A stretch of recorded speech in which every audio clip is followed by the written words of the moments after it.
Friday night and he's pulling them over left and right. He sort of looks like Darth Vader with his gun and his radar and his flashing blue light.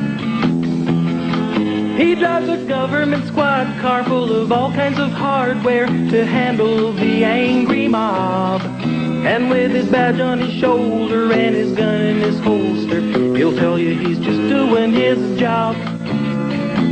Watch out for martial law, martial law. He's there to prove who owns the muscle.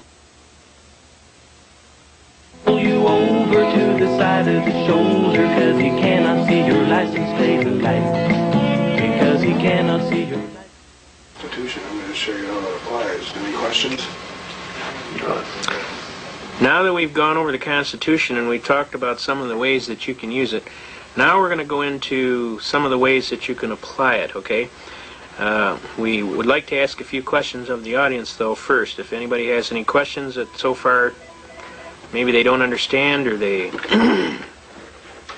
have an idea. Yes, you, sir. Yeah, how do I react properly if a police... Okay, we're going to cover that. We're going to cover exactly what to do in the event you're pulled over, and we're going to cover how to handle most of your traffic cases, okay? But basically the most important thing to do is to be very courteous at all times. Extend to every person the courtesy that you would like yourself, okay? And my honest advice is if it's yes sir, no sir, you treat the officer with some due respect. And most of the time you'll find that if you treat them professionally, they will respond in kind. And usually they'll treat you professionally. But the bottom line is if you react with a negative attitude, you're going to get negative attitude back, and that's non-productive. So I highly recommend you accord the officer every respect. Remember, he is out there risking his life every day to protect the public, and you know, you have to understand most of the police officers are professional, and they will respond professionally. Every now and then you're going to get a yahoo, but that's the way it is in life. I mean, but most of the people, if you treat them respectfully, they will respond in kind. Yes, sir, you back there. Yes, I was wondering about the concealed weapons carrying procedures. Do I have a right to, or should I leave it home? What should I do? Well, you do have a right, and we will go over that very thoroughly. We're going to go into the second part of this program right now. We're going to teach you, one, how to be your own counsel in court. We're going to teach you some of the arguments that you can use with the training that we've already given you. And we're going to show you how to graphically use your constitutional rights to exercise your rights. So that'll be covered. Right. Yes, sir.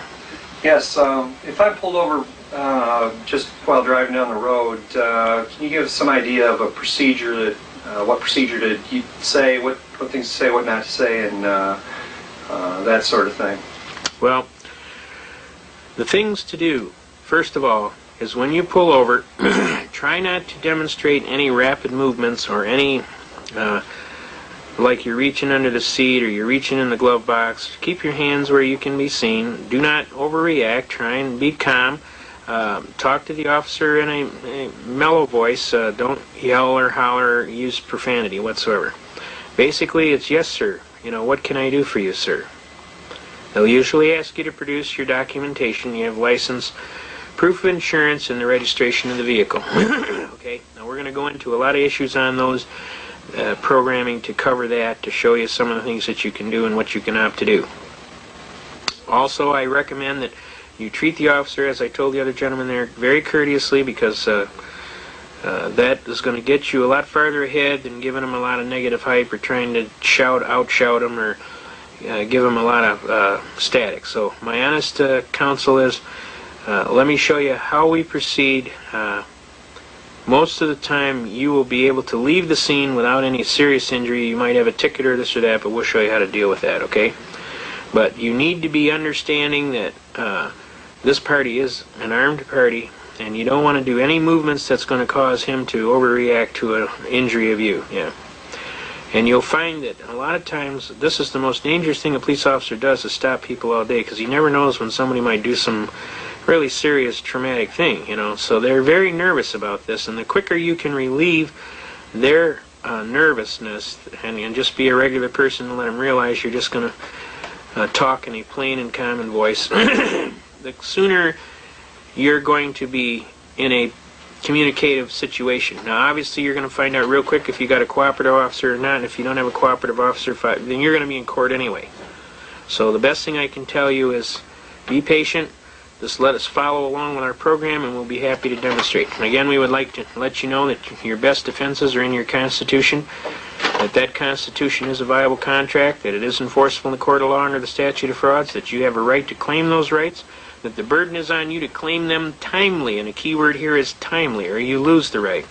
So you want to be cognizant of your rights and be able to timely speak up, okay? Now, let's go on to a couple of things here.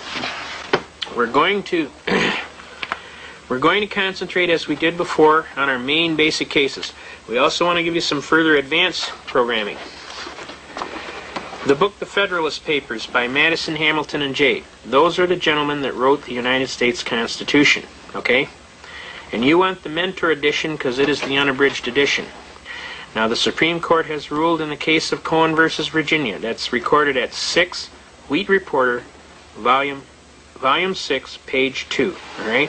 Now, Wheat is an old report, and this was done in 1821, so you may have to go to your leading law library around, like we go to Michigan, University of Michigan, or we go to Detroit College of Law. But you want to these pages will be so old you'll have to worry how you turn them without trying to screw them up. But the Supreme Court ruled in the matter of Cohen versus Virginia, 6 Wheat 2, that this book, The Federalist Papers, was the exact record of the intent of the framers of the Constitution, Madison, Hamilton, and Jay. Those are the guys that wrote the Constitution. So obviously being able to read their published thoughts as they were doing this Constitution is very, very forceful in terms of constitutional interpretation, and the intent of the lawmaker is the law. And it shall be liberally enforced in favor of you. You are the clearly intended and expressly designated beneficiary, got me? So, everything you can do to enhance your position in terms of how your lawmakers thought when they framed this Constitution clearly makes your case even more stronger for the Constitution to be interpreted in favor of you. So we recommend you get a copy of this Federalist Papers, you read it cover to cover. You want the Mentor edition because that's the unabridged edition. You'll find some of the other editions got some of the pages pulled out. Okay? Now, we want to get into some of the cases. Basically, the second program that we have here is the advanced section. We are going to be covering procedures. We're going to be teaching you how to be your own counsel. We're going to be telling you some facts and issues on what to do, what happens when you get pulled over, how do you exercise your rights in a timely fashion. We're going to be talking about some of the problems that are going on in America today. We're going to be talking about some of the studies that have been done. We just had a law review study put out by this lady here. Her name is Joyce Lee Malcolm. Joyce Lee Malcolm. She started out working for the anti-gun people. She is a Harvard legal scholar. She is very, very knowledgeable. She researched the right to keep and bear arms of the people back to the 1700s in England. And she came to the honest belief after all of her research, and of course she would be following her research because she is a person of very acclaim in terms of her study. She researched it back to the 1700s and found out that, yep, our right to keep and bear arms is a positive right. It has come from serious law all the way back to the Magna Carta. And she published a book. And the book here is To Keep and Bear Arms. It's a rather extensive book. Okay?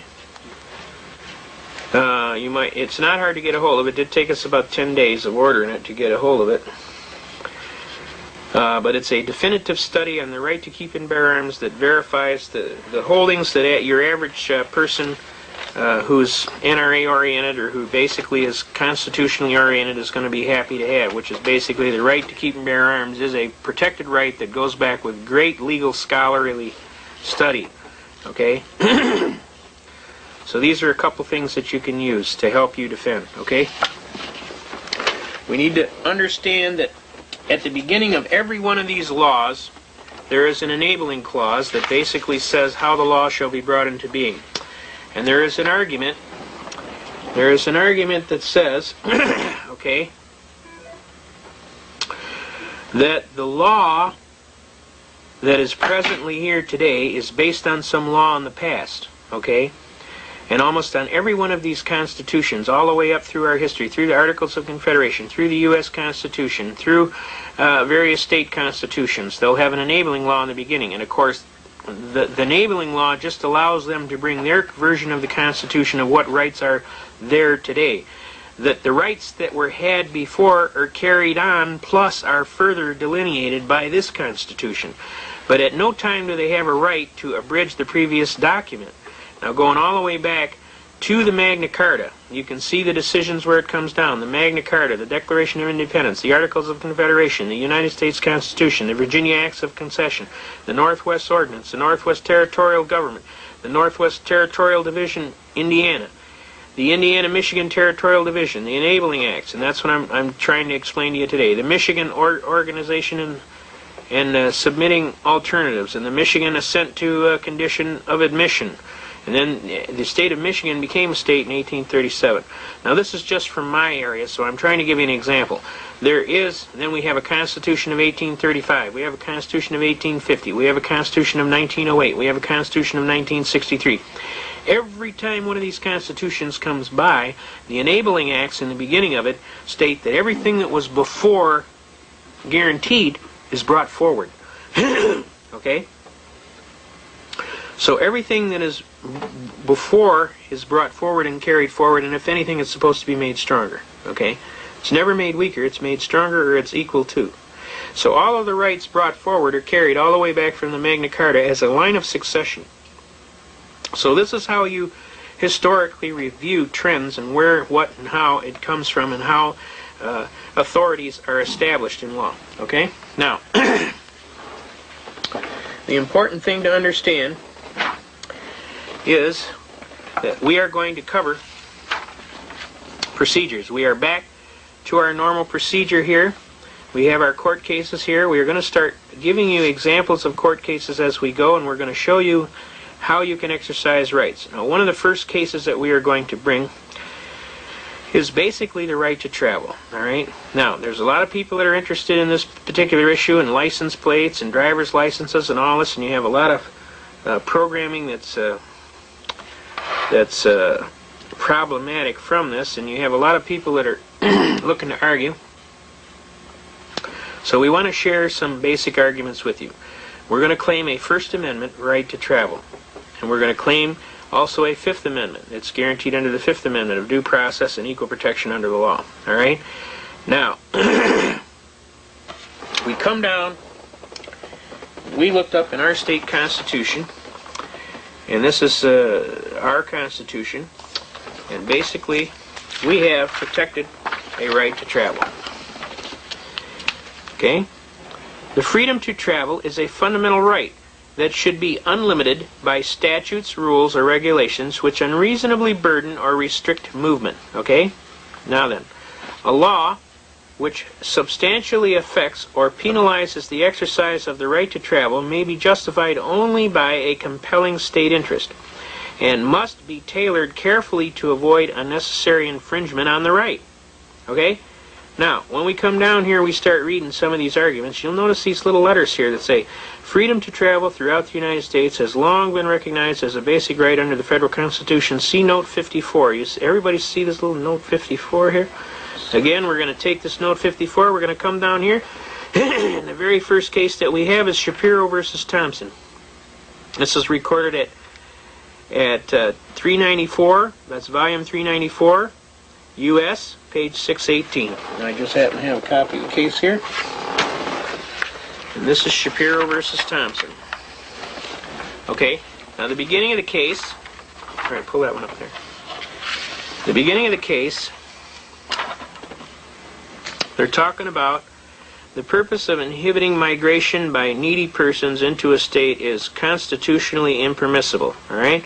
All citizens must be free to travel throughout the United States uninhibited by statutes, rules, or regulations which unreasonably burden or restrict this movement. All right? If a law has no other purpose than to chill assertions of constitutional rights by penalizing those who choose to exercise them, it is patently unconstitutional. All right, does everybody pick up on the gist of the argument here? Equal Protection Clause prohibits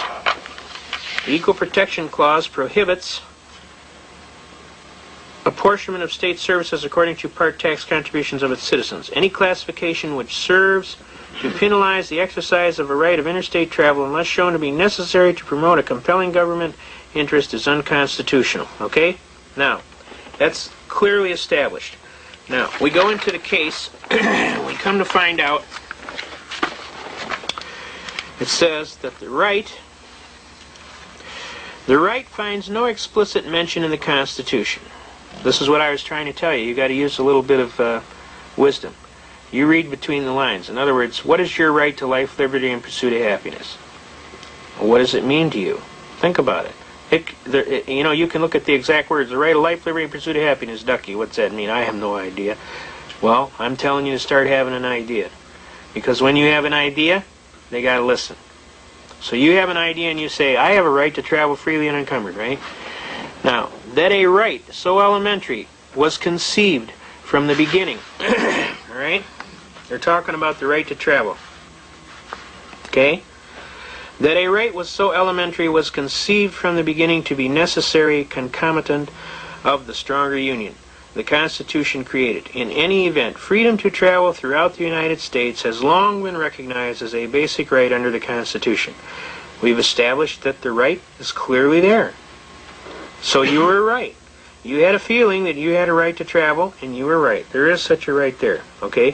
One of the ways you could find arguments on that would be to go into the Federal Digest at the local library. Go down by your Supreme Court cases. There'll be a set of red books called the Federal Digest right next to the Shepard citations. You look up the book called Words and Phrases. And in the book Words and Phrases, you ask for the right to travel. It'll give you every Supreme Court case that has anything to do with the right to travel, okay? One of the leading cases is this case, Shapiro versus Thompson, that it's such a basic right it doesn't even need to be mentioned, okay? Now, it is important that you be able to back your arguments up. In other words, it's one thing to pick the argument up. Now, here we go. In moving from jurisdiction to jurisdiction, they were exercising their constitutional right, and any classification which penalizes the exercise of the right, unless shown to be necessary to promote a compelling government interest, is unconstitutional. All right? Now, the reality was they exercised their right to timely travel. All right? And the state didn't want to allow that. All right? Now, let's flip back here. I'm going to ask you a series of questions. First of all, the Constitution is the supreme law of the land, right? We established that. Who said so? Marbury versus Madison, 5 U.S. 137, 1803.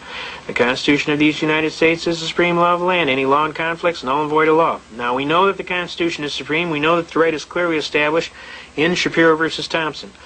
Can a state, arbitrarily and erroneously, convert a secured liberty, in this case the right to travel freely and unencumbered, into a privilege and issue a license and a fee for it? Obviously, we have decided that in Murdoch versus Pennsylvania, clearly, no state may convert a secured liberty into a privilege. Now, does everybody see how we plug that in? Just like on your computer, you fill in the blanks, okay? You have the court case. It says no state can convert the liberty into a privilege and issue a license and a fee for it. Well, what right are we talking about? The right to travel freely and unencumbered, so you plug that in. So does the state have a right to require you to have a license for the exercise of that right? No. Does everybody see that? Now, what happens if the state requires you to have the license? Shuttlesworth versus Birmingham, Alabama. You can ignore the license and engage in the right with impunity. That means they can't punish you. Now, what happens if they pull you over? They give you the ticket. Well, you're going to go to court and you're going to fight it. You're going to file a brief. We're going to show you how to do that at a later time. We'll show you exactly what to put down there. But these are the cases you're going to be putting down on your memorandum of law as to why you have a reason to feel that you're right. First, that your constitutional right is superior to any law that they would put down. You have that right, and they can't pass a law that takes away that right. Secondly, if they do, it's unconstitutional. Thirdly, no state may convert a secured liberty into a privilege and issue a license and a fee for it. And if they do, you can ignore the license and the fee and engage in the right with impunity. Shuttlesworth versus Birmingham, Alabama. And since you have not willfully done anything evil, you have relied on your Constitution and on the Supreme Court decisions, you have a perfect defense to the charge of willfulness. So you could not have been charged with willfully not going and getting the license. Does everybody see that? Okay? You have a perfect defense. United States versus Bishop, 412 U.S. 346.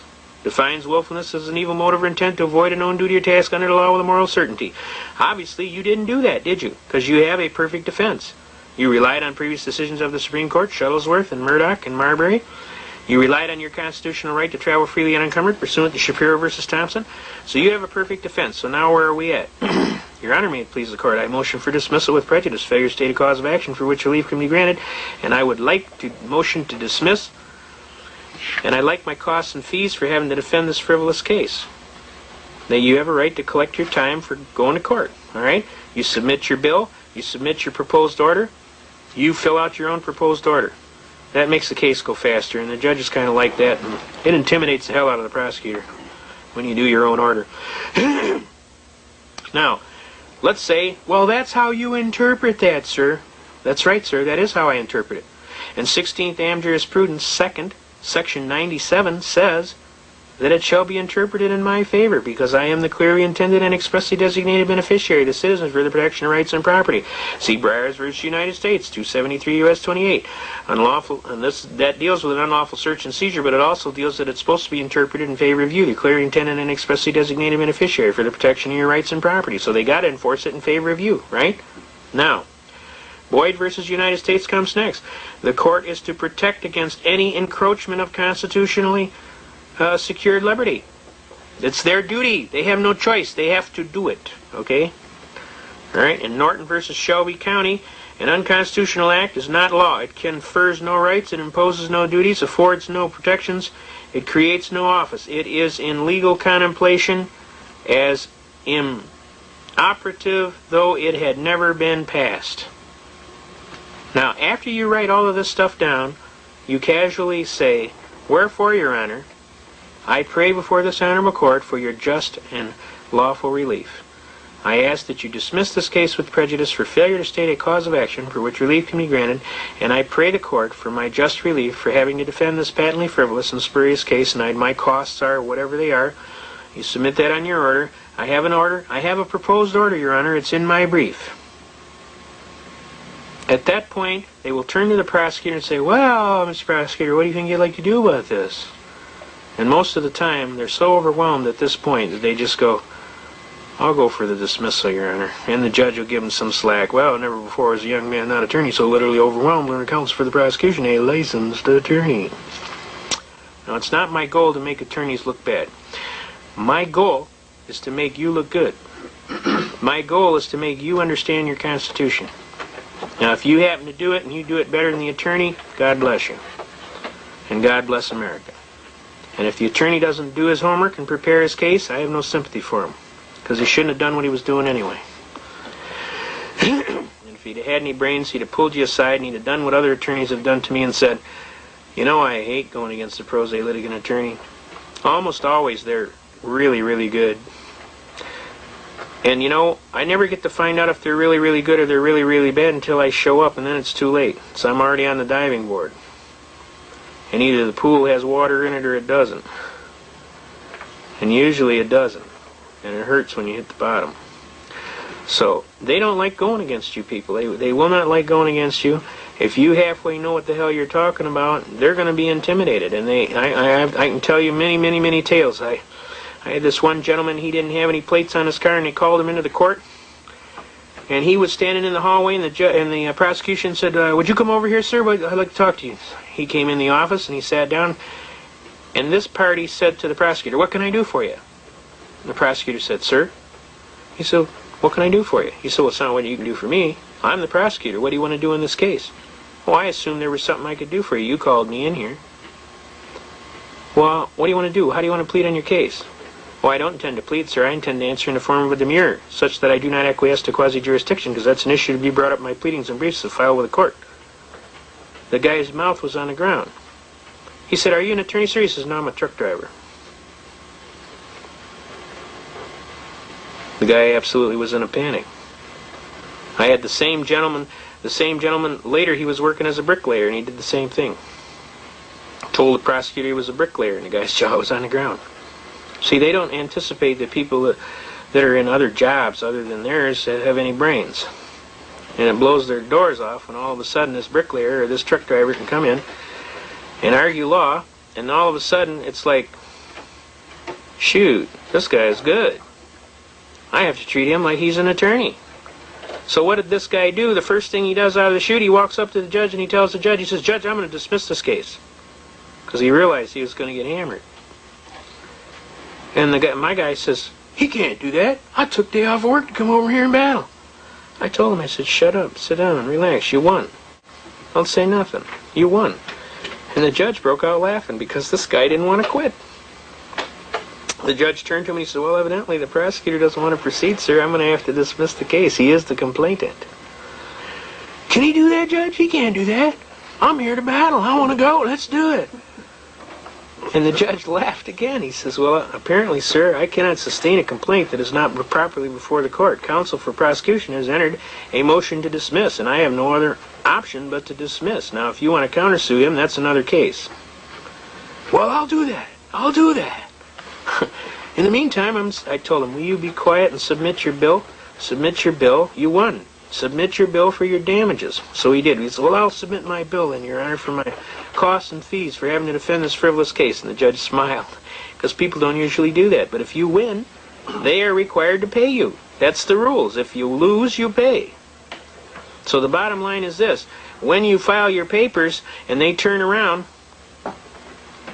and you get a win, make sure you got your little bill in there for your lost time from work, or any copies that you had to make, or any visits to the law library, or any what is called real and personal damages. And don't pad the account. Put down exactly what you got, because if they force you to prove it, you can get busted for perjury. So I don't recommend you shall we say, stretch the pad.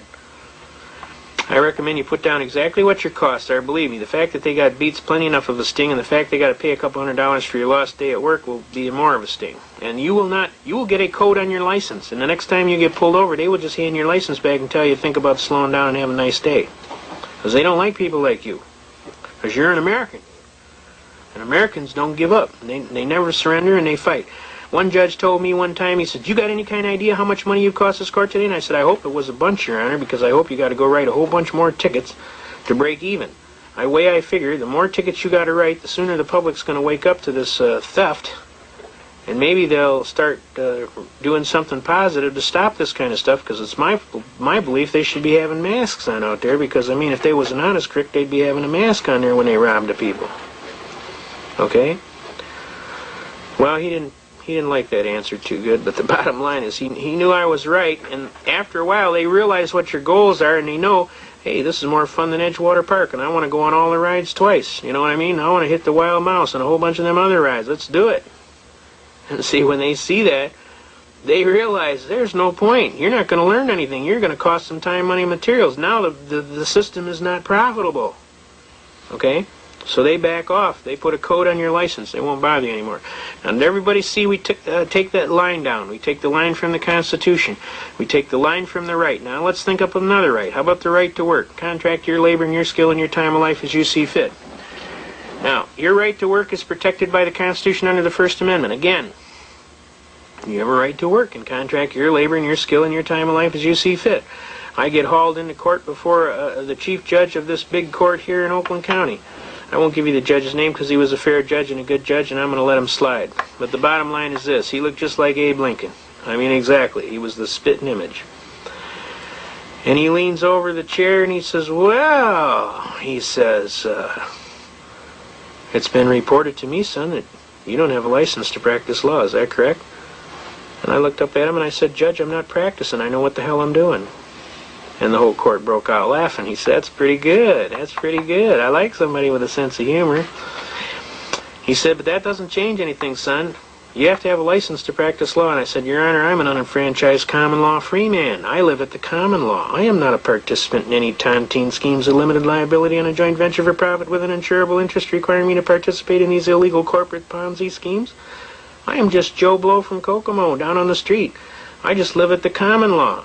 And I have a right to work and contract my labor, my skill, and my time of life as I see fit, not as some third-party arbitrary and capricious bar association sees fit. And they had loaded the court with all these attorneys, and they were, whoa, you hear that guy? I said, Your Honor, the state of Michigan arbitrarily and erroneously converted my right to work into a privilege and issued a license and a fee for it. That's unconstitutional, Your Honor. Marbury versus Madison, 5 U.S. 137, 1803. Anything in conflict or repugnancy is null and void of law. Okay? Can you see that? Marbury versus Madison. And since the state converted my right into a privilege and issued a license and a fee for it, Murdoch versus Pennsylvania, no state may convert a secured liberty into a privilege and issue a license and a fee for it. And if they do, Shuttlesworth versus Birmingham, Alabama says I may ignore the license and the fee and engage in the right with impunity. That means you can't punish me. And U.S. versus Bishop, 412 U.S. 346 defines willfulness as an evil motive or intent to avoid a known duty or task under the law with a moral certainty. I submit, Your Honor, I couldn't have done an evil task because I was totally following the Constitution and the U.S. Supreme Court. I would submit that prosecution counsel's burden is to prove that I did willfully and knowingly avoid a known duty or task under the law, namely to get the license. And I would submit he specifically precluded he cannot perform his task, and therefore I'd motion for dismissal with prejudice failure to state a cause of action for which relief can be granted, and I'd kind of like to collect my costs and fees for having to defend this frivolous, spurious complaint. The judge rolls back in his chair with a great big smile, and he turns to counsel for the prosecution. He says, "Well, Mr. Prose, what do you think we ought to do about this young gentleman?" The prosecution bounced back. "How about we honor the motion to dismiss, Your Honor?" The judge says, "Good answer, because I don't think you're ready for this kid today." And the whole court broke out laughing.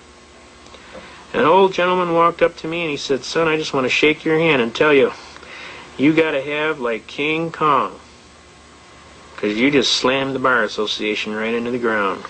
On top of that, I've been an attorney for 57 years, and I just want to shake your hand, sir, and tell you that that was one of the most magnificent arguments that I've ever had the privilege to hear in a court of law."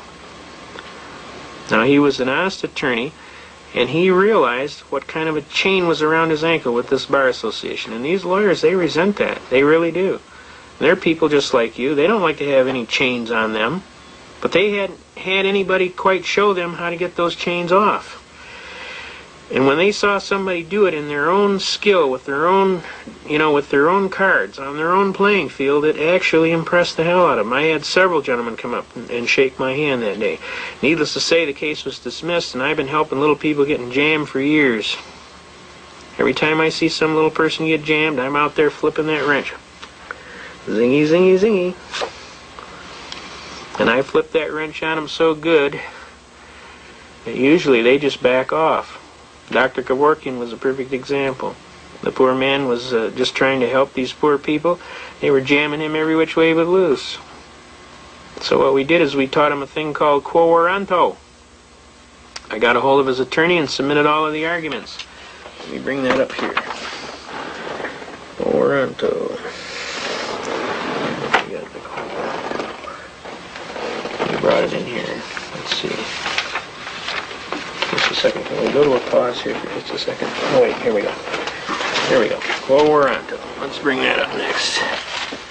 All right. Now, we're going to bring up several arguments right here. We're going to bring up police powers, and we're going to bring up quo warranto. Quo warranto is a basic right that goes back to English law, ancient English law. Okay, here it is right here. All right, quo warranto. Let's read it. Quo warranto. In Old English practice, a writ in a nature of a writ of right for the king against him who claimed or usurped any office, franchise, or liberty, to inquire by what authority he supported his claim in order to determine the right. It lay also in the case of a non-user or long neglect of a franchise is corporation, or misuser or abuser of a franchise, being a writ commanding the defendant to show by what warrant he exercises such a corporate franchise, having never had any grant of it, or having forfeited it by neglect or abuse. A common law writ designed to test whether a person exercising power is legally entitled to do so. An extraordinary proceeding, prerogative in nature, addressed to preventing a continued exercise of authority, unlawfully asserted. Johnson versus Manhattan Railroad Company, New York, recorded at volume 289, United States, page 479. Now, it is intended to prevent exercise of powers that are not conferred by law, and is not ordinarily available to regulate the manner of exercising such power. Now, what we did. See, police powers are defined as the right of eminent domain of a state or political subdivision to enact laws for the common good and welfare. Let's pull that out. Police powers. Everybody got that? Police power, right here. Let's do police power. Right here. Police power. This is out of Black's Law Dictionary, folks. An authority conferred by the American constitutional system in the 10th Amendment, U.S. Constitution, upon the individual states and in turn delegated to the local governments through which they are enabled to establish a special department of police, right?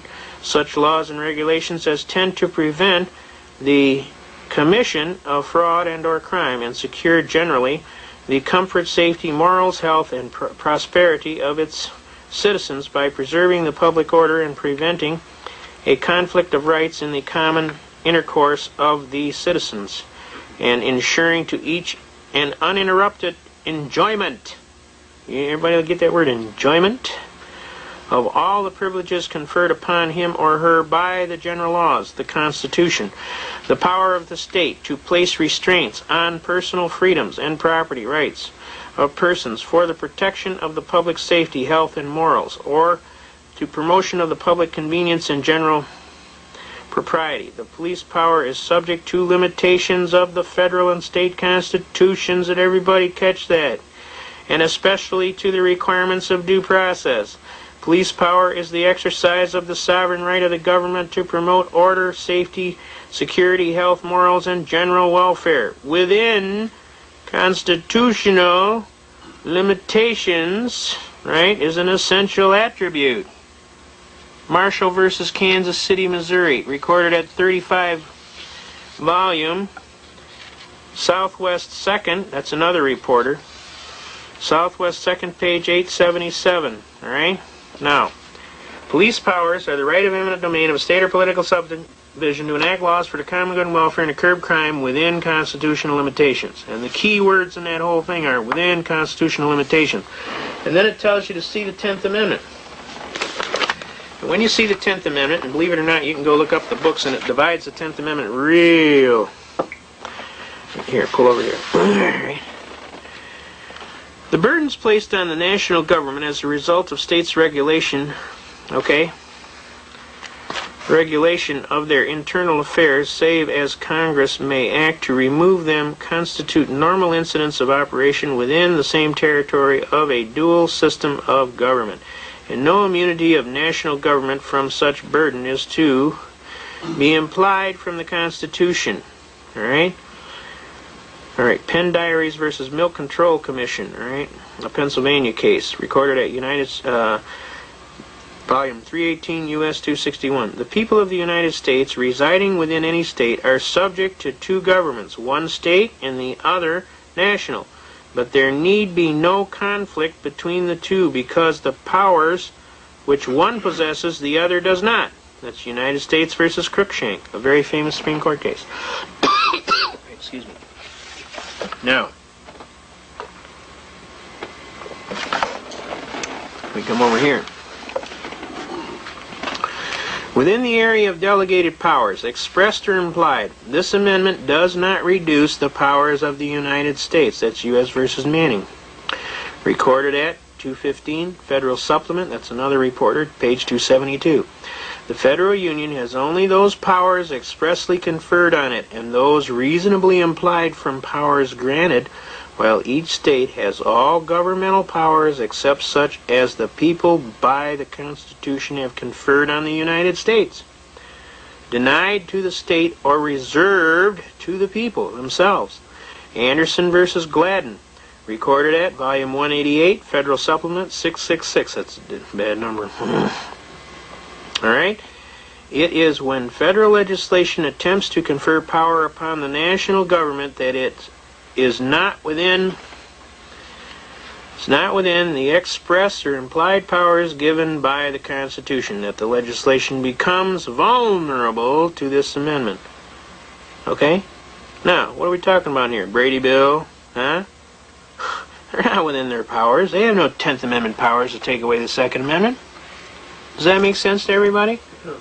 They don't have any powers to go and take away the Second Amendment or any other amendment. The Fourth Amendment, the Fifth Amendment, nothing. And the Ninth Amendment precluded them from adding on to the Constitution in such a way that would take away the powers. So by the Ninth Amendment and the Tenth Amendment, they're totally locked out from doing a lot of the things that they do. But see, you got to know that and be able to timely exercise it. So it's very important to understand your Tenth Amendment powers. Now, when in the course of human events it becomes necessary and proper, and this is what we did. This is what we did to help out Dr. Kevorkian. We made sure that his lawyer got this knowledge. We went in there and we dug up a writ of quo warranto.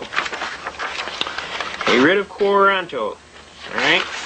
Now, this doesn't look like much, but let me tell you something. What we're talking about doing here, see, most cities, at least in the state of Michigan, are by Public Act 230 Public Acts or Public Act 287 of Public Acts, and in every one of them there is a Rights and Powers section. Usually it's recorded at 2.2 or 3.1, and it basically says, and I quote, "Subject to the Constitution of the United States and the general laws of the state of Michigan, the city of, or the township of, has rights and powers too."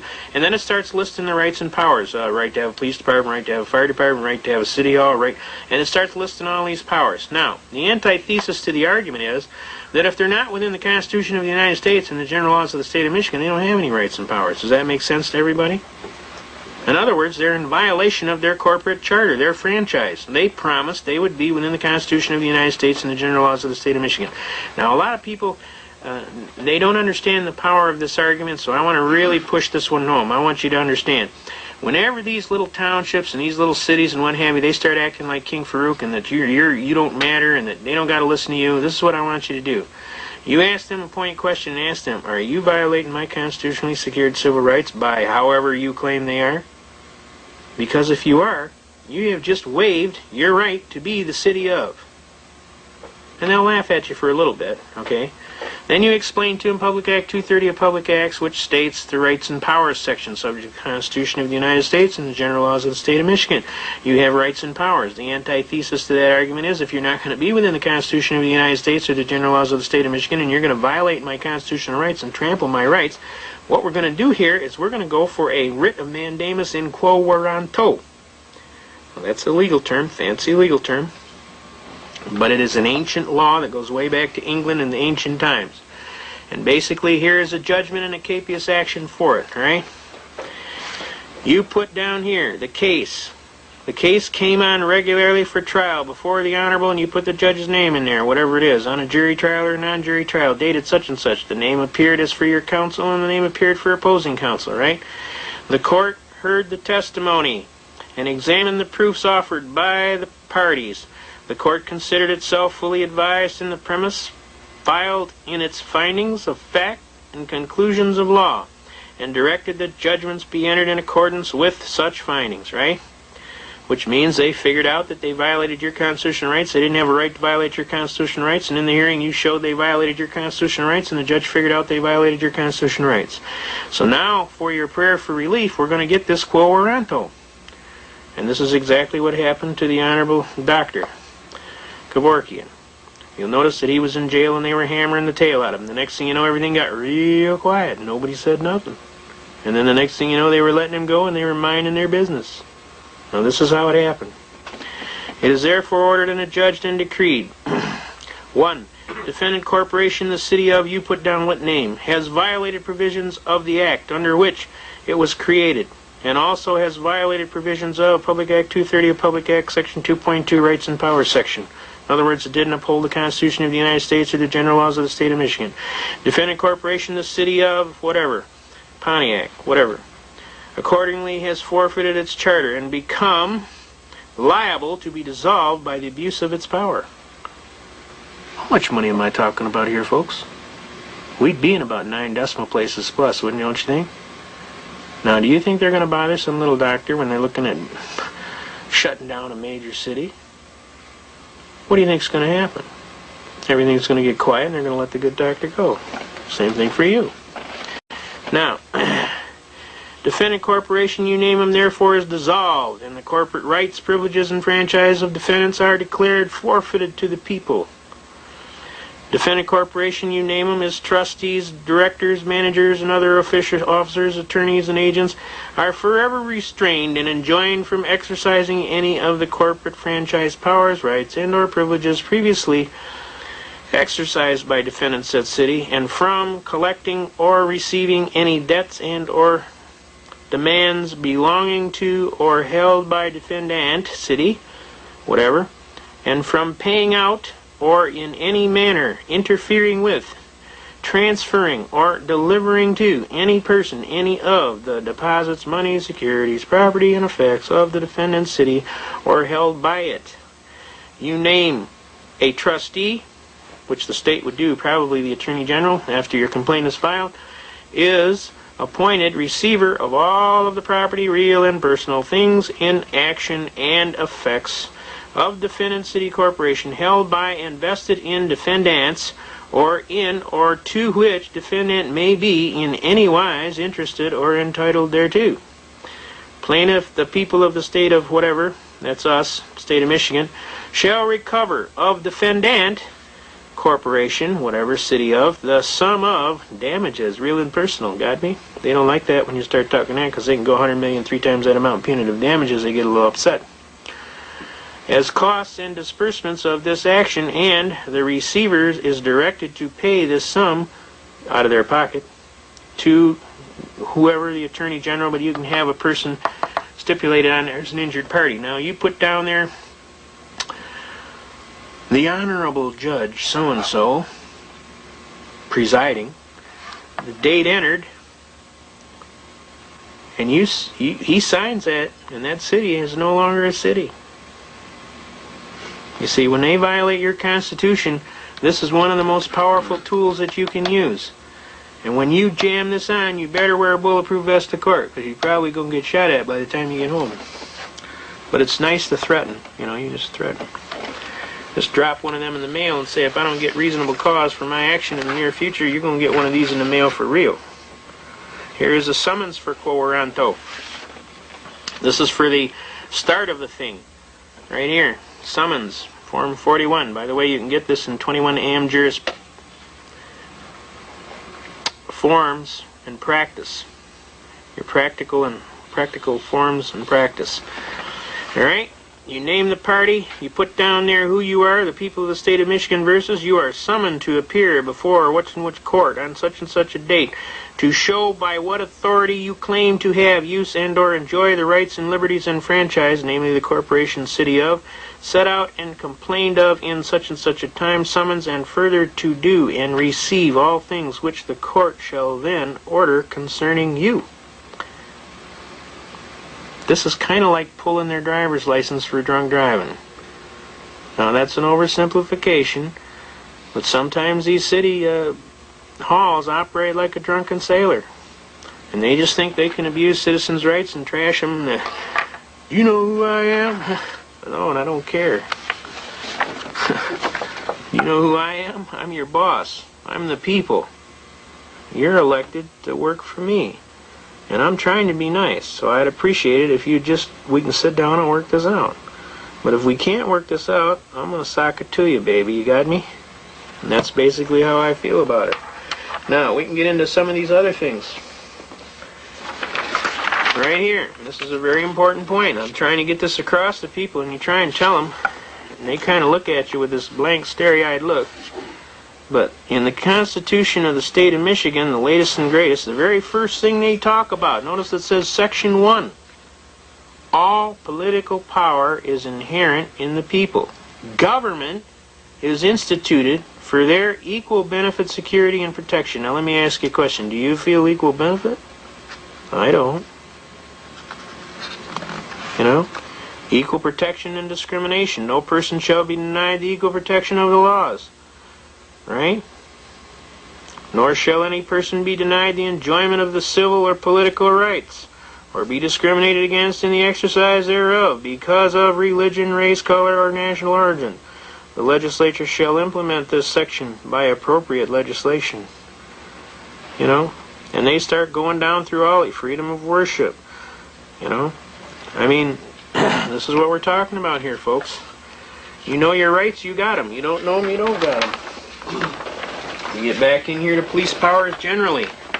This is something you got to understand. Generally, the police power is the exercise of the sovereign right of the government to promote order, safety, and health and morals, and the general welfare of the society within constitutional limits. Within constitutional limits. Did everybody hear that? Within constitutional limits. Generally, the police power is the exercise of the sovereign right of the government to promote order, safety, health, and moral, and general welfare of the society within the constitutional limits. As otherwise stated, the police power of the state is a power or organization of a system of regulations to foster the health, order, and comfort of the people, and to prevent and or punish injuries and offenses to the public. Right? But it has to be within constitutional limitations, and it embraces all rules for the protection of life, liberty, and property. I mean, that's a contradiction of logic today, folks. That doesn't happen. You and I both know it. I mean, who are they kidding? They ain't kidding me. Okay? So, it's up to you, and it's up to me. And we got to get a hold of this book right here. You get a hold of this Constitution, and you start learning that Constitution, and you quote a chapter and verse, and guess what? You'll notice a unique, different change. One, after a while, they start to listen. And you actually affect what is called positive change. And every time they see you, and that goofy hat you wear, they go, oh, for God's sake, don't give that guy no ticket. I have actually been pulled over, listening to the program, didn't have no plates on my car. Policeman called, he says, you got positive ID on the guy? And a friend of mine was taping it off his police radio. He said, yeah, it's him. He said, well, for God's sake, don't give that guy no ticket. And the guy says, Sarge, he ain't got no plates on his car. I said, I don't give a damn what he ain't got on his car. Don't give that guy no ticket. He said, but Sarge, he told me he's just been waiting to fight it and beat it all the way to the Supreme Court, and I wrote that on the ticket. He says, you give that guy a ticket? I said, I just told you not to give that guy a ticket. What are you, deaf? You got some problem with your hearing? He said, I told you not to give that guy a ticket. Now, why did you give that guy a ticket? He said, Sarge, he ain't got no plates on the car. I said, I told you I don't care what he ain't got on the car. This is all recorded on a radio broadcast. So everybody was laughing. The police were laughing. Everybody was laughing. His buddies were laughing. They were ribbing him over the radio. The sergeant told him, all right, knock it off. Clear the net. This is serious. He said, fine. He said, you give him a ticket? He says, fine. He says, tomorrow morning at 9 o'clock, I want you to be in here when the city attorney comes in here, and he says, you're going to personally deliver the ticket to him, and he ain't going to be real happy with you. Because he hates that guy. Every time he goes to court, that guy blows his doors off. He looks like a fool. You give the guy a ticket. Now he's got to go to court. So sure enough, we go to court. Come up before the court. Judge starts operating like a prosecutor. He starts asking me all kind of discovery question. I call it as soon as they call the case. Now this is something important you got to understand. You're going to be your own attorney, then you got to know all of the programming. When you hear him call your case, you get off your tail feather and you run right up there as quick and expediently as possible without knocking anybody down, and you say, ready, Your Honor. You state your appearance. I'm so-and-so, hearing before this honorable court. I am standing as my own counsel. In my state, it's under Article 1, Section 13. I've appointed myself my own attorney, and I'm ready to proceed with my administrative and procedural matters. And at this time, Your Honor, may it please the court, I motion for dismissal with prejudice, failure to state a cause of action for which relief can be granted. Bingo! Now, I apologize if I'm talking too fast. I'm going to try and slow down a little bit, but when you're in court as much as I am, you just learn. You either talk fast or you lose. So I apologize if I'm going a little too fast. I'm going to slow down. I'm trying to make it easier for you folks, okay? But the judge bips off right away. Well, you got a ticket on such and such. I said, whoa, Your Honor. I said, are you the judge, the disinterested third party that's trying this case? The trier of fact? He said, yes. I said, okay. I said, is this the prosecutor over here to my right?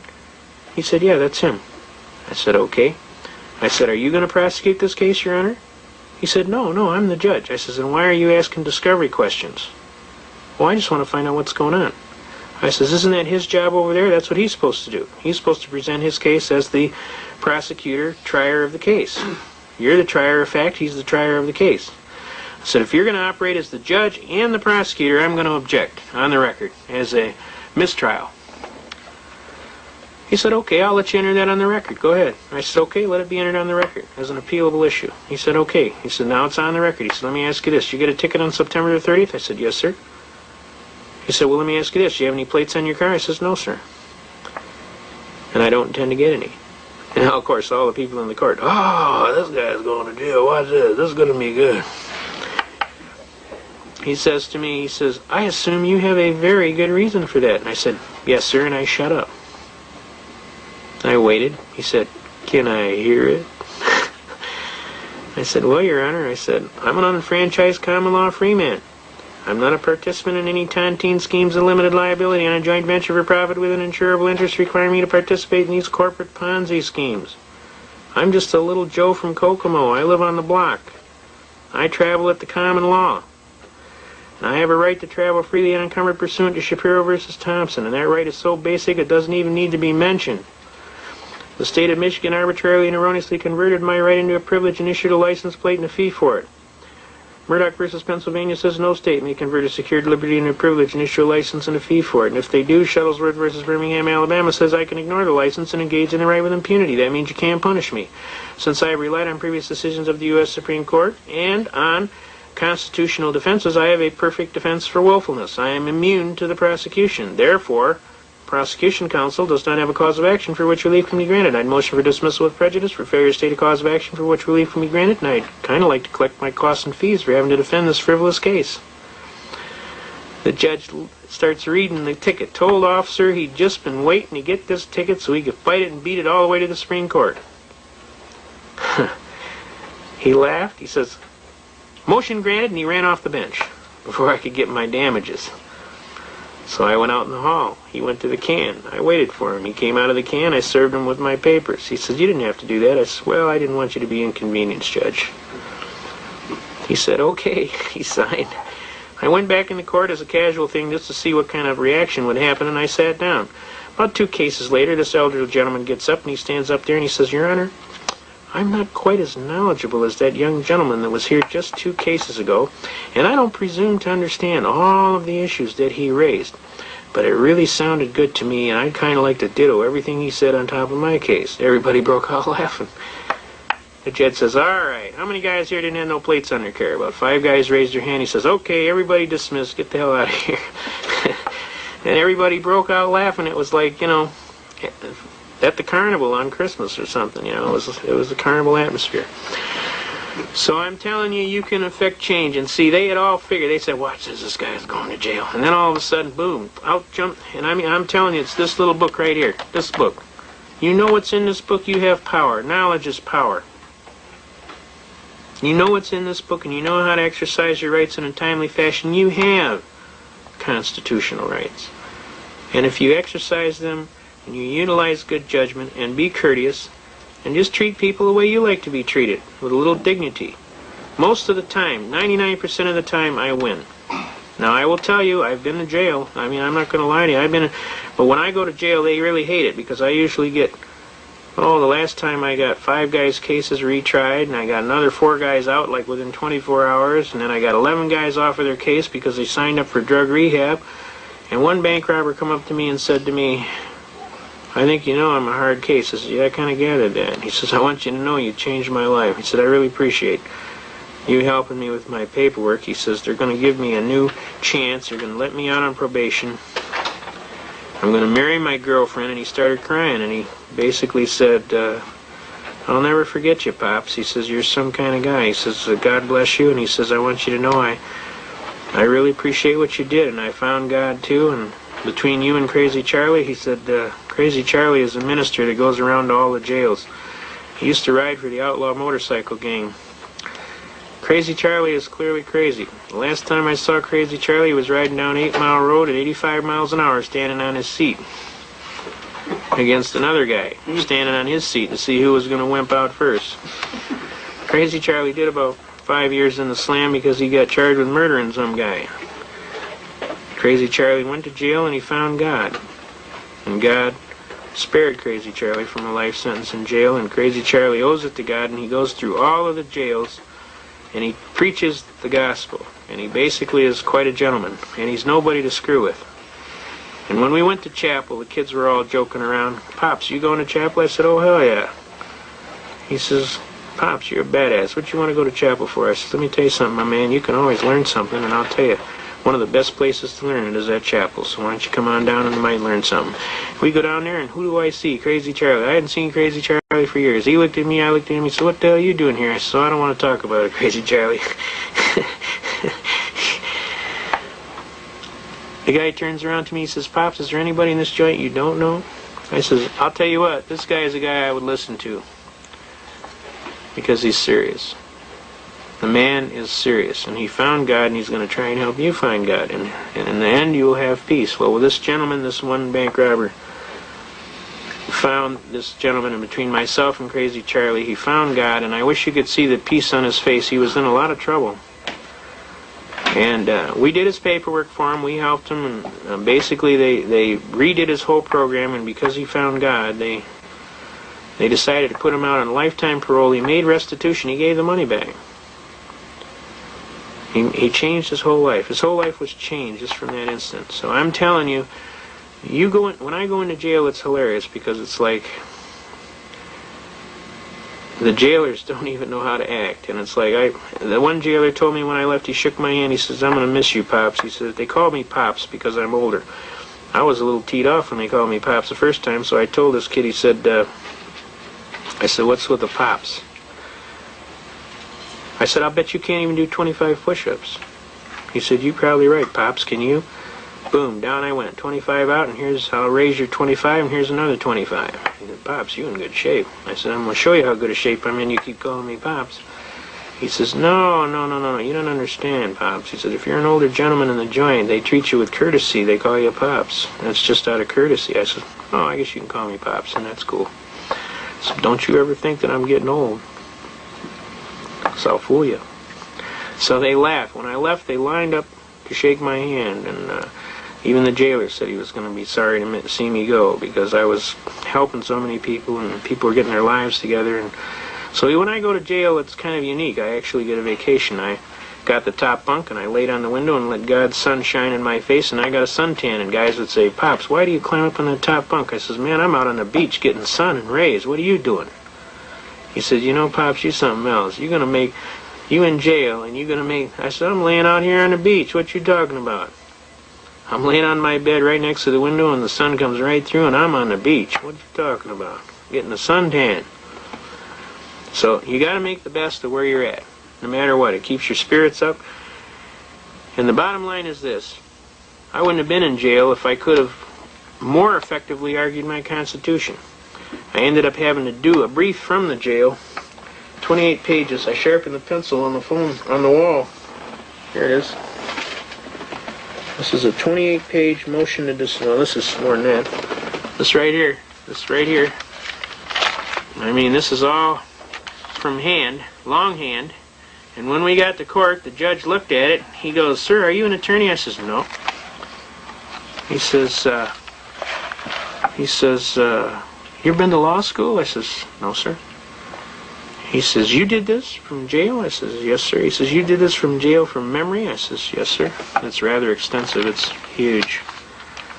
Meanwhile, the prosecutor kicks in. She says, Judge, do I got to answer this? He goes, oh, hell yeah. This guy is kind of like this guy on Night Court on TV and Channel 2, kind of flippant. And he says, oh, hell yeah, counselor. He says, what's this, a new hobby you just took up? He says, this guy even did his own proposed order. I don't even have to fill out an order. And he says, not only that, I want it done by 8 o'clock Monday morning. So all weekend she had to go to the law library and answer all this stuff. She was not a happy camper. So then she proposed that I have to have a shrink check my bolts out to see if my batteries are charged. Because if you defend your Constitution, you got to be a crazy turkey. And she found out I'm pretty well squared away. I just argue my Constitution. I asked the judge, I says, has it gotten this bad yet, Judge, where they got to toss you in a nut house because you defend your Constitution? He says, not in my court. Okay, we got a question here? I've heard tell of people raising the, saying they want to base their argument on the Constitution right, and I've heard of judges speaking up and saying, well, the Constitution has no place in my courtroom. How can they even think about that? Boy, that is a very serious statement. Because what that judge just did in an open court of law under Title 18 United States Code Section 2381 is he just committed an act of treason. See, the judge is sworn under Article 11 in this state, Paragraph 1, that he will uphold the Constitution of the United States and move as most immediately as is practicable to defend that Constitution. In a violation of that act, would be capital felony treason under the people and government of the United States of America, and he would be subject, upon conviction, to be hung by the neck. That's how serious. If the defendant had a driver's license and they were trying to argue a traffic matter and they were kind of in the system already and raised a constitutional objection that the judge might say it doesn't apply? Well, here's how we start a lot of these traffic cases, and I'll get right into that. The issue, when you first walk before a traffic court, you see, when they merged these courts together in 1963, they screwed up. They wanted to lay off half the judges, see, and they only wanted to have one building. So what they did is they merged the traffic court per se, or that docket, into the criminal court docket. And when they did that, they didn't check the rules, you see. And when they didn't check the rules, they didn't allow for jurisdictional challenges between the two courts. So what happens now is, you come before the court, and there's several ways you can come before the court. Now, this gentleman here is correct. When he's talking about you have a driver's license, you have entered into a contractual relationship with the state. In other words, it's not a lawful contract because you cannot enter into an unlawful contract. You understand? It is a contract, though, because it's recognized as a contract. Because you have voluntarily entered into this contract, you agreed to all of the rules in their law book for that contract. Now, this is what we call admiralty and maritime jurisdiction, or artificial jurisdiction. And it's a rather heavy argument going into Erie Railroad versus Tompkins and McCulloch versus Maryland, and we'll go into that in depth at the end of this program, but I wanted to share with you briefly. When you sign your driver's license, and especially today, and your voter's registration card, you will notice a little note right under your signature where you agree to the acceptance of the duality of citizenship of not only at the common law, but you accept the national jurisdiction under admiralty and maritime jurisdiction, which allows you to be sucked into all of these uniform commercial code requirements. And this is a very serious thing you're signing here. You don't understand it, but you just sold all your constitutional rights down the sewer when you signed that document. So when you sign it, my honest advice, and this is from experience, you sign the thing, and right at the end of your name, you write UD. U period, D period, at the end of your name, and underneath your name, you write 1-207 without prejudice. Now what that does, it says, I'll be glad to accept your ridiculous privilege. I don't really need to, but I will, just to keep myself from being in trouble with the cops. And I'll tell you what we'll do. We'll exercise our Uniform Commercial Code caveat that allows us to keep all of our constitutional rights. In other words, my signature is not really a signature of contract, it's a signature of convenience that allows me to get a piece of paper to put in my pocket for identification purposes, that allows me to sign my checks and do whatever I got to do. But it doesn't in any way make any admissions or confessions or require me to participate in any of your rule book schemes under your Admiralty and Maritime Tontine scheme. Now, to tell you how crazy it was, I just got asked by an attorney how he would defend a program where a gentleman that he was defending was accused of hijacking a car, and that they were claiming that because the car is made all over the world and all over the United States, that the parts, even though they're assembled at one point, they are in what is called the interstate jurisdiction, and that because of that, this crime was now a federal crime. Do you understand? This is how far-reaching this thing has gotten. And when this gentleman signed his driver's license, he had no idea that he was entering into this thing and waiving all of his God-given constitutional rights, and that he was no longer a common law citizen, that he was actually under Admiralty and Maritime jurisdiction.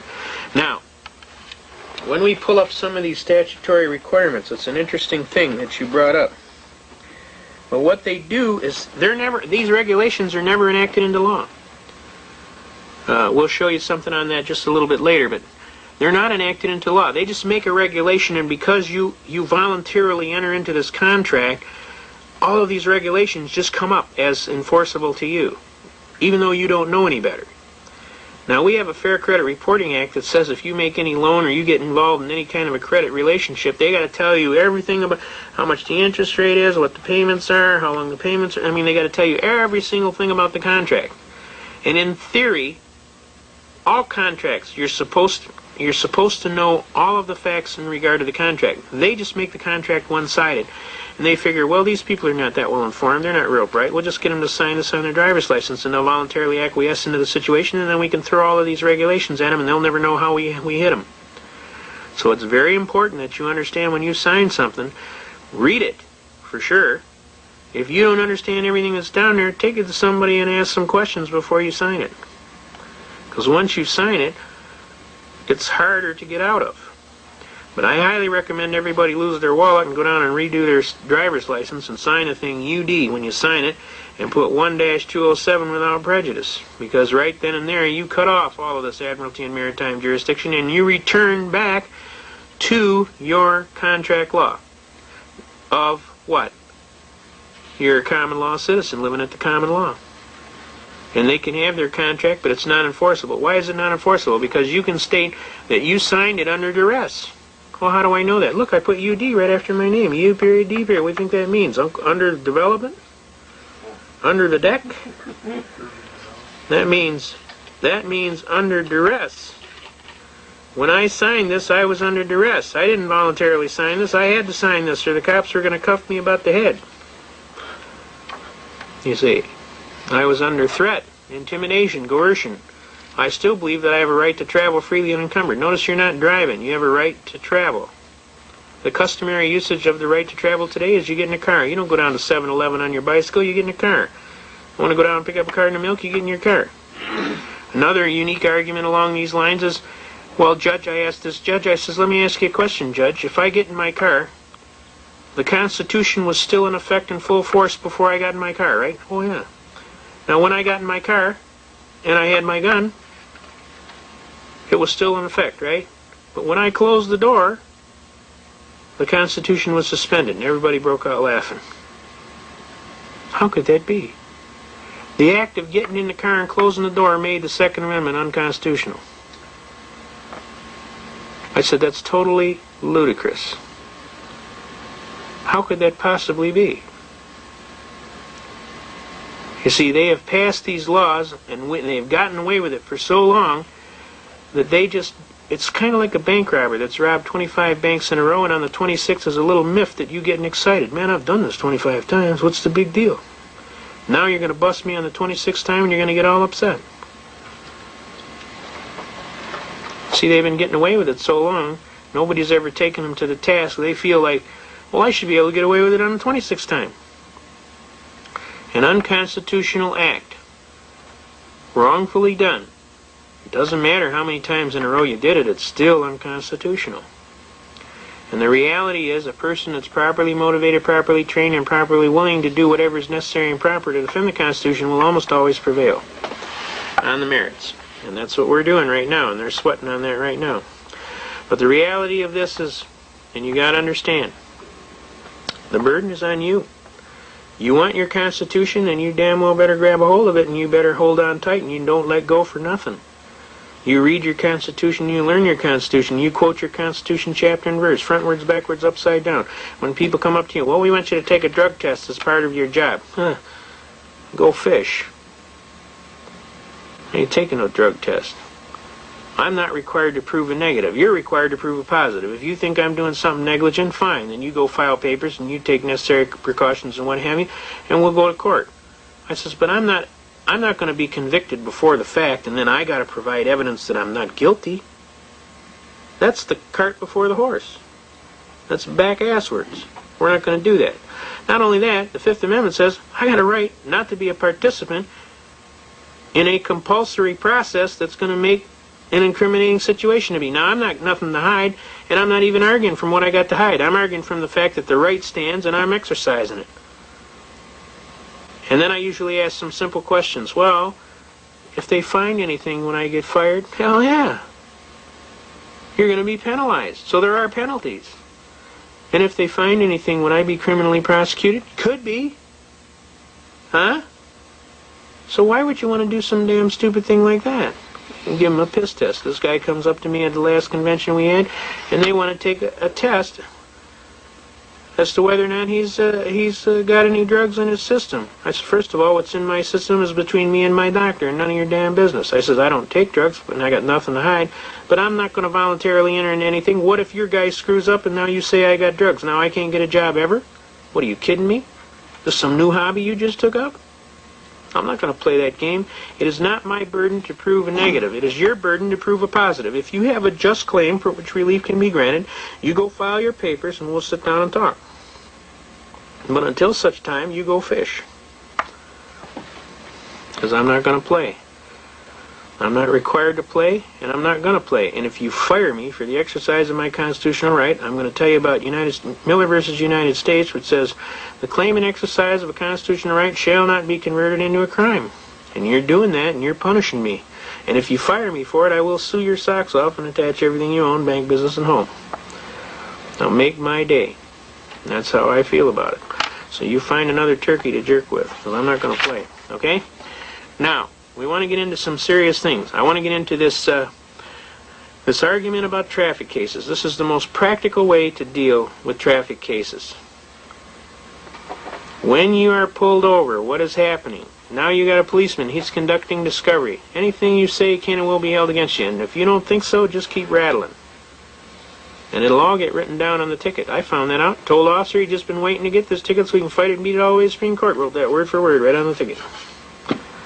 So, when these people are with you, you keep your hatch buttoned. And I mean, I'm guilty, I admit it. Sometimes I rattle on. It's been known to happen. So I'm telling you not to do it. You button your hatch. If you say anything, it's yes, sir, and no, sir. What can I do for you? And they always like to say, going a little fast, weren't you? I say, I neither admit nor deny, and I leave you to your proofs. Oh, a lawyer. Nah, I'm not a lawyer. But I'm smart enough to keep my mouth shut. Because I realize anything I say is going to be putting down on your paper. And so you got a charge, you make it, and I'll see you in court. Oh, you want to go to court? Oh, yeah, I always go to court. I fight everything, murder one. It's kind of like a hobby of mine. You know? Well, let's see what we get. And they walk back to the car, and they start writing. Or they usually come back and they say, well, you're going a little fast. Think about slowing down. We're going to let you go with the warning. You got to have a good day. Thank you, officer. You have a good day, too. God bless you and keep you safe. Okay? Courtesy.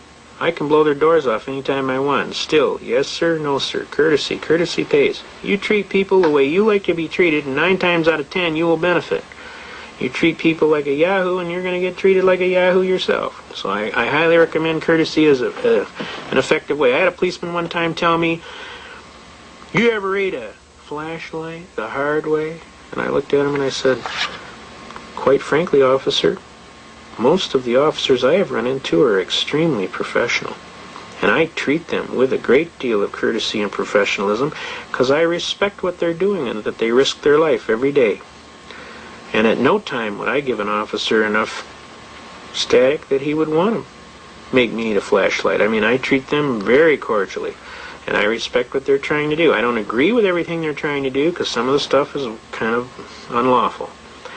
I said, but I will give them the courtesy they have coming. He turned to me and he said, I'm sorry, I got a big mouth. I didn't mean it. You're right. I was out of line. See, you treat people with courtesy, and 9 times out of 10, you can even back down some guy that's talking a lot of manure. But the louder you talk and the more belligerent you talk, the more louder and the more belligerent he has to talk. It's kind of like Newton's third law of physics. Every action has an opposite and opposing reaction. You talk crap, then he's got to talk crap. So my advice to people is don't do that. It's unmotivated. Who's doing this, you or him? Remember, the best weapon you have is the one right between your ears. So use it. And watch your mouth. Don't be talking a lot of trash to these policemen. They don't need to hear it. They got a bad day. You might have a bad day. Best thing to do is say yes sir, no sir, and if you got an honest pitch, go ahead. If you make my day. Now we've gone past that, you got the ticket. What are you going to do? Well, look on the ticket. See if he signed it. A lot of times they don't sign it. Guess what? If he didn't sign it, there ain't no sworn complaint. How can you defend against a non-sworn complaint? A lot of times the cop doesn't sign the ticket. Look. Open your eyes. God gave you a set of eyes. Look. Yeah, this guy didn't sign it today. It says, under penalty of perjury, I attest and certify that this is a true and fact complaint. Well, what happens if you don't sign that? It ain't a complaint. Do you have to sign the ticket when the police officer pulls you over in that situation? Don't they make you sign the ticket? Sometimes they do. If you sign it, put UD 1-207 without prejudice. That's saying that you received the complaint. That's all that's saying. All right? So it's okay to do that then? Yeah, but put UD 1-207. It's not an admission of guilt. It just means that you received the complaint. Okay? If you don't sign it, he's going to take you to jail. I realize that it's unconstitutional. Unless you like jail food, I wouldn't do it. I'd sign the thing, UD 1-207 without prejudice. The signature doesn't do anything. Besides, you want a copy of the complaint anyway because you want to file a brief. Now, how are you going to file a brief if you don't know what the complaint is, right? Now, the next thing you know, you have to notify the court within the time period, and it's usually 10 days. One of their dirtiest tricks is you call in and you think you got it noticed, and guess what? They claim you didn't call in. And they go ahead and say you didn't show up. Then they find you guilty, and bingo, you're out of there. So I recommend you call them, tell them that you want a formal hearing, ask the name of the party you are speaking to, and who am I speaking to, so that you've got a name of somebody that works there to verify that you called. Then immediately or sooner, type up a little notice that says, I, state your full name, do hereby request a formal hearing. Put that in the mail, sent certified mail to them, or run down there and walk right in and get them to set up a hearing. Now, you want a formal hearing. Okay, now, 5 days before that hearing, you are required to serve your papers on opposing counsel. If you don't do it in a timely fashion, Michigan General Court Rule will sock it to you and you will not be able to enter your briefs. Now, sometimes you can get away with it at the last minute handing it to them and they won't say nothing, but if they want to hammer you, they can use the 5-day court rule. I have used it effectively several times. Now, you look at what it says on the complaint, whatever it says MCLA, whatever you violated, and you go down and you go to the law library, you look up Michigan Miles Laws Act, you look up exactly what they say, and then you enter a defense. I neither admit nor deny, and I leave you to your strictest proofs in a competent court of original jurisdiction. But before we go that, depending on how you want to play, and there's several ways you can go. If you want to be the hardest nosed that you can be, you walk into court and don't send no paper.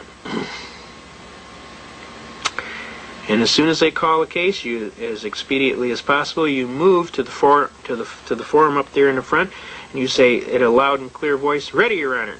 You state your full name. I'm giving my appearance before the court in propria persona, which means in your own proper person.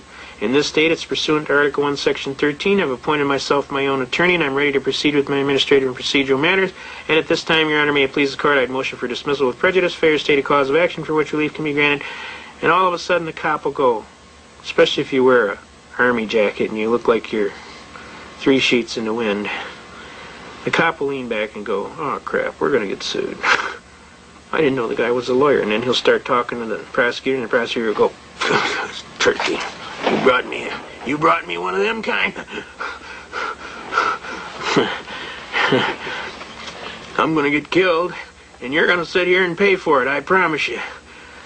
And then what happens is, out of your mouth, you tell the judge in the most clearest and expedient language, "Your Honor, may it please the court, is this a court of law or is this a court of equity?"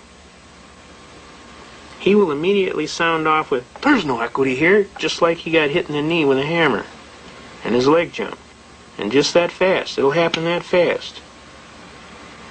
Because he thinks there's no lawsuit here, therefore there's no equity. See, the judges don't even understand what happened with this shift from 1963 where they moved these courts together.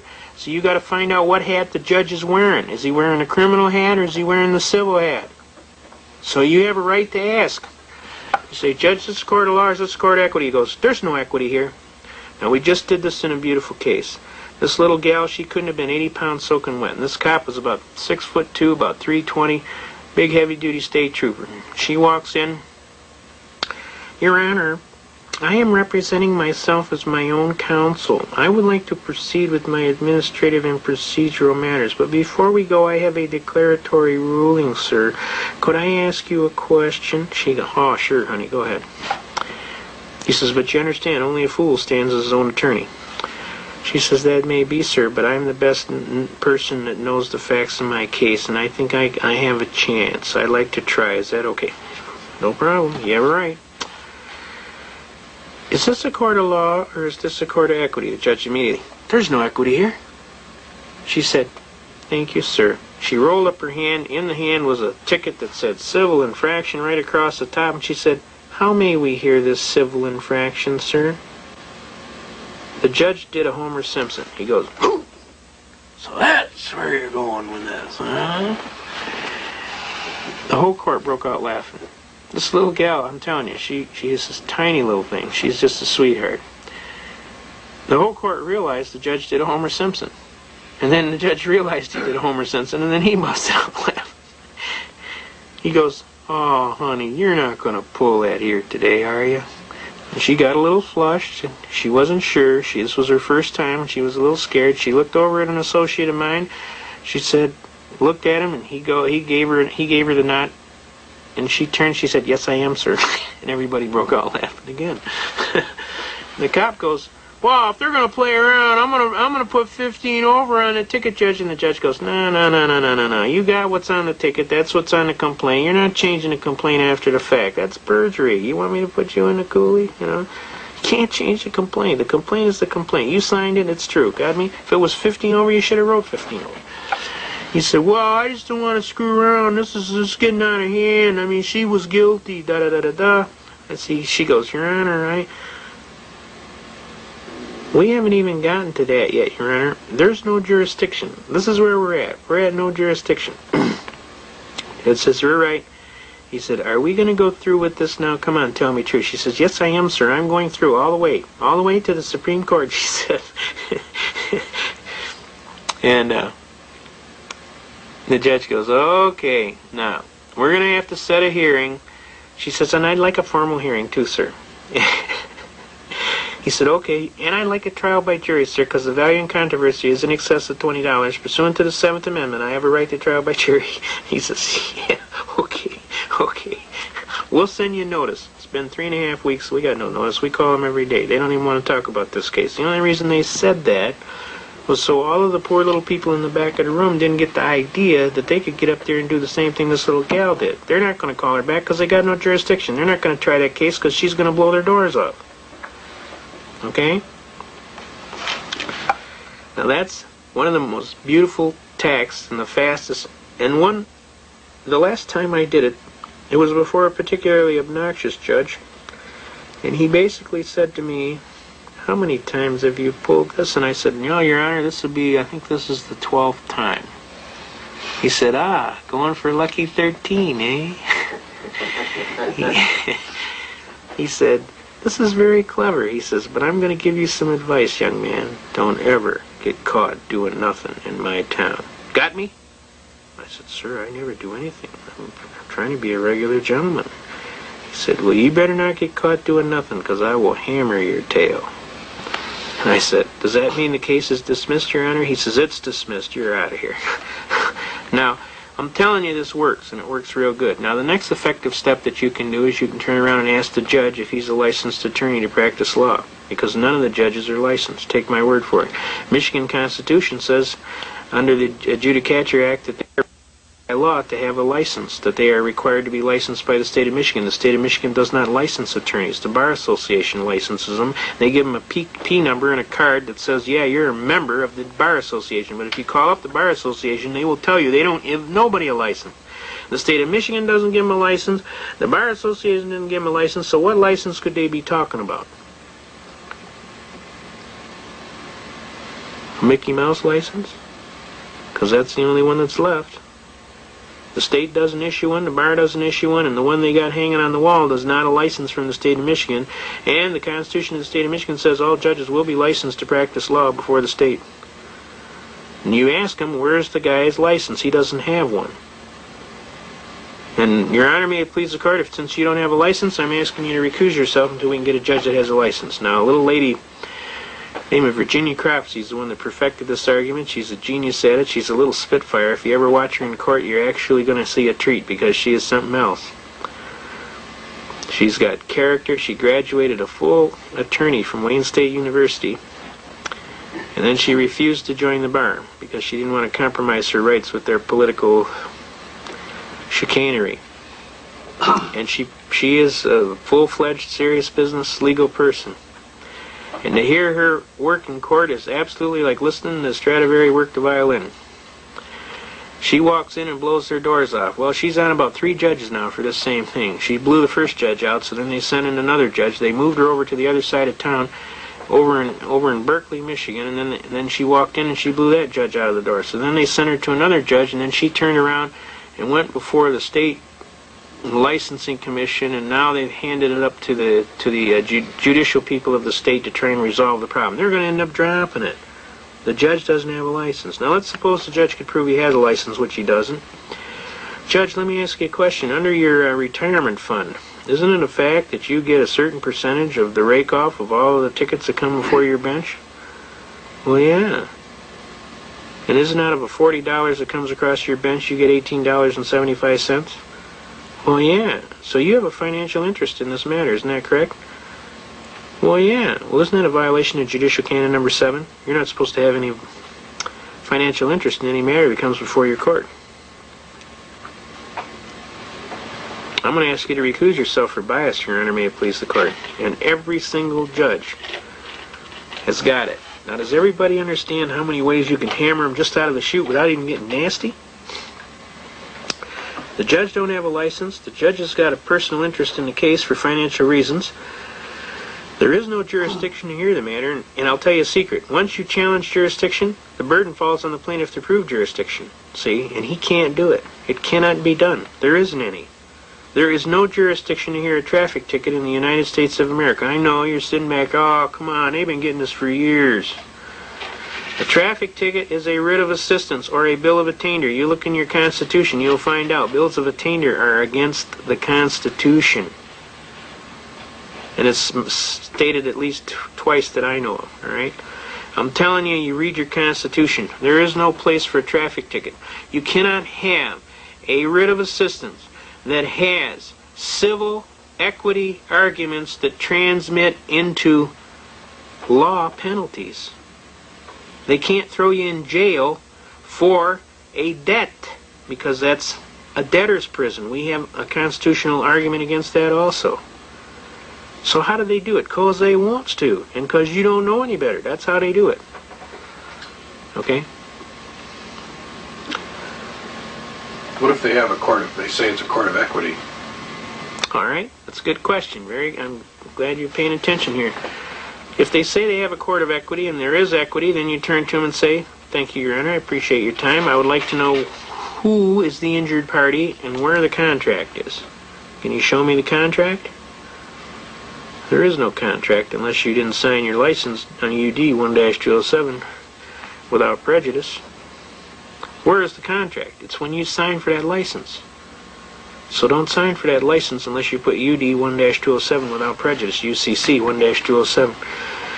Now, they can't produce the contract, and if they could produce the contract, you've exercised your waiver under the contract not to give up your constitutional rights to travel freely unencumbered, right? And let me ask you this. Can you enter into an unconstitutional contract? Not lawfully. The contract is voidable for not lawful performance. It has to be a lawful contract for you to enter into it. All right, now the next thing. Who's the injured party? Who got injured? Show me, Judge. The parking meter out there? Another neat trick that I like to do, especially in speeding tickets, is I like to confront my accuser. I always like to call a black box that accused me of speeding to the stand, and the judge always gets upset. And I tell him, well, Your Honor, I said, I've been asking this policeman here for 3 hours how the black box that he's been playing with works, and he can't tell me. And we've been through the whole stationary mobile radar manual from Macomb County Community College Law Enforcement Academy, and I've asked him every question, and I don't know how he passed his second-class radio operator's license because he doesn't know how the damn thing works, period. He doesn't even know how to set up the test to properly test the thing in all environments. I said, on top of that, I said, he is not the witness. He is nothing but a hearsay witness, and his testimony is inadmissible in any court in the land because you can't have hearsay. He says, what the hell are you talking about? I said, he did not actually accuse me. That black box with flashing lights on it and little beepers accused me. I said, now if I had a black box in here with little lights on it and making noises and accusing and saying, he didn't speed, he didn't speed, he didn't speed, we know how far that'd go, right through that window, Judge. You'd throw it right out through that window. But you let this guy bring his idiot box in with flashing lights and beepers on it, and his thing is exactly by the book and admissible in court. He can't tell me how the thing works. We've been trying for 3.5 hours to test him to see if he knows how it works. He couldn't pass that test to save his life, and the bottom line is, I still don't think the damn thing works, and personally, I want to call it to the stand and confront my accuser. Under Article 1, Section 13, Paragraph 5, I got a right to confront my accuser, and I'd like to confront my accuser, and I'm serving a subpoena. A subpoena deuces take 'em, which means bring your books and records, too. He goes, that's pretty clever. I says, not only that, Your Honor, he's arguing apples and oranges. See, I got a speedometer in my car, and it might be plus or minus 12 miles an hour on a factory-made one. A handmade one is plus or minus 6 miles an hour. I said, and mine's got a little needle on it, and it works off a little cable that goes in the transmission, it runs off a little gear. I says, it doesn't have 4 decimal places, and it doesn't do space logic and all this other stuff and shoot out a mile ahead and tell me how fast the telephone poles are flying by. I said, he's got this handy-dandy gadget in his car that's measuring speed one way, and I got this one that's measuring speed my way. So how could I be guilty to the extent that his is talking about, because I don't have one of them in my car? Do you see the apples and the oranges here, Judge? It's not really a fair test, is it? He goes, that's a pretty good argument you got there. He says, I'll tell you what we're going to do. You've cost my court enough for the day. I'm going to dismiss the case. What do you think of that? I said, fine by me, Your Honor. But before we do, I have one more bitch, Your Honor. He says, bitch, what's that? I said, you see that police officer there? I have a great deal of respect for that police officer. And I don't like to see that police officer get injured in any capacity. I personally feel that police officer sitting in that vehicle all day, for 8 hours a day, getting bombarded by high-energy microwave energy is an insult to that police officer's life, to his family. I personally feel for that police officer. I wonder why these guys are so irritable and why they don't want to eat no food and they don't want to jump the old lady when they go home. And I says, I understand why. It's because they're being bombarded by this high-energy microwave. And I said, some of them are getting cancer. I says, I think that this is an atrocity. And I said, I don't think that that officer should be required to sit in that car all day and be bombarded by that high-energy microwave energy, which could cause him to get testicular cancer and all kind of other problems with his life. And just so that the city can make bucks off of these tickets. I says, this is an atrocity. He says, you don't worry about that policeman, that's my job. I worry about that policeman. I said, sir, I worry about him. He works for me. I worry about him. I says, now I've personally run tests on this thing where we took a microwave leak detector right from Radio Shack, which you use to detect the microwave leaks on your radar range at home. And I said, we went over by the radar car, he flipped the switch on, and that thing went in the red. So I know them guys are being bombarded by high-energy microwave energy, and I know that if I had a microwave energy oven at home that was leaking that bad, it'd go in the trash. You understand? Because of the dangerous, hazardous energy that is being given off by the thing. I says, now you ask my police officer here, my friend in the community that's going to protect me, to put a risk of cancer or something like that on his body. I says, I think that's absolutely un-American, and I'm protesting. He said, well, I'll take it under consideration. I said, and I thank you for your concern for our police officer. I said, that's all right, Your Honor. I'm trying to be a good citizen. So we walked out of the courtroom, that cop came alongside of me and he says, I ain't never turning that damn thing on again. And what do you bet that didn't go everywhere? Now that's psychological warfare, folks. That's how it works. And I was right, and I was honestly trying to help him. But he told me he ain't never turning that damn thing on again. Now this happened about 1985. Now they've been publishing in the news just in the last year. You're hearing about all these cops that are coming up with cancer from all kind of various things. Well, this is why, folks, because they're being bombarded by these high-energy radar guns. If I was a policeman, I wouldn't turn that thing on for nothing. I'd cut the wire in the thing. I'm not turning it on. What do you think of that? I'll write a ticket, I'll look in the speedometer, and I'll see how fast the guy is going. If he's going fast, I'll give him a ticket. But I'm not turning that thing on. Just so I can have my hair fall out and get a chemotherapy treatment. I don't need that kind of stuff, you understand? I told the judge, I says, you got any kind of idea what kind of power is coming off the end of the antenna on that gun? I said, for every inch that it goes past the windshield, the power curve is squaring itself. Now it's reaching out 1/4 of a mile. You got any kind of idea how much power is coming off the end of that antenna? I said, that poor guy is being bombarded with high-energy microwave energy. I don't think it's right. So anyway, it got dismissed, and psychological warfare worked, and most of the cops in my area don't even have that thing on anymore, because I notice when you go by them, my radar detector doesn't even go off. So I know that it's effective. Now that's psychological warfare. It's a combination of honesty, and basically I do care about the police officers. I don't want them to be in danger. There are good police officers out there. They have a right to work and have a safe job just like anybody else. Any more than I was upset with them when they dumped Agent Orange on us when we were in Vietnam. I mean, it's illogical, okay? Now, the bottom line is a lot of things are going on out here, and you have to be cognizant of what's going on. And you have to be cognizant of your rights. And you have to be willing to take the necessary and appropriate action. And you can have some fun at it. I like an elder gentleman who's one of my mentors, Eustace Mullins. He says, if you're not having fun, you're not doing it right. He says, I'll submit a brief, and then he'll send it back to me, and he'll tell me all the things that are wrong with it, and I'll fix it, and I'll send it right back to him, and I'll add a few more things in there. Then he'll get all mad that I fixed it, and then he'll send me back a thing telling me he doesn't agree with it, and I'll send him back an answer telling me that's too bad, because that's the law. Now, you can have a lot of fun doing this. Another neat thing you can do is go down and sit in courts. I highly recommend ladies or gentlemen that don't have anything to do for an afternoon, retirees especially, get your best gal or your best girlfriend or boyfriend, whatever it is, take two of you. Safety in numbers, take two of you. Dress in your best suit and what have you, tie or best skirt and what have you. Go down and sit in the court and take a legal pad, just two of you, and sit there for the day. In the left, you want to sit in the left rear side, the last pew in the left rear side. And just sit there and do not smile. They'll think you're from the Judicial Tenure Commission. You ought to see what happens. It's great. Everybody gets read their rights. Everybody gets treated like a human creature. It's absolutely uplifting. The judge will stop what he's doing and ask you, we're not here for anything serious today, are we? And I'll say, no, sir, Your Honor, I'm just casually observing. He'll go, no. Why are we here today? Honest, sir, we were just in the area. We heard that you were a real good judge, and we wanted to see you in action. My associate was driving in the area, and we stopped by to see you. He says, that fish smells awful loosely wrapped to me. Now, you tell me why you're here right now. Honest to God, sir, we're just casually observing. Okay, all lawyers in my chambers. Shuts the court down, goes in his chambers. Now, look. They start trying cases in the chambers, and they started trying them in the hallway, then they were on the other side of the clerk's office at the other end of the hallway.